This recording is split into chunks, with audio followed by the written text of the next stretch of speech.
Un retour en France avec les élections municipales, elles arrivent à grands pas avec le premier tour dans 6 jours maintenant. Un scrutin très attendu par les Français qui désignent toujours leur maire comme leur élu préféré. Éclipsé ces derniers jours par l'actualité internationale, l'élection est pourtant un rendez-vous majeur pour le pays car elle pourrait dessiner les contours de la future élection présidentielle prévue dans un an.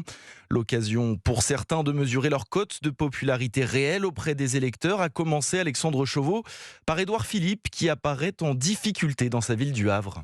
Édouard Philippe sera-t-il sur la ligne de départ de la présidentielle ? C'est l'un des nombreux enjeux de ces municipales. L'ancien Premier ministre, donné qualifié au second tour dans tous les sondages pour 2027, apparaît pourtant menacé au Havre. Une défaite dans son fief lui coûterait sa candidature à l'Élysée. Dans les grandes villes, comme à Lyon, Strasbourg ou Bordeaux, les écologistes, grands vainqueurs du scrutin en 2020, pourraient cette fois connaître des défaites symboliques. Dans la capitale, l'incertitude reste totale entre Emmanuel Grégoire et Rachida Dati. Le RN espère lui conquérir plusieurs villes symboliques, essentiellement dans l'arc méditerranéen, Menton, Toulon ou Nice avec Éric Ciotti, mais aussi et surtout Marseille où Franck Alizio fait figure de candidat crédible pour ravir la mairie à la gauche.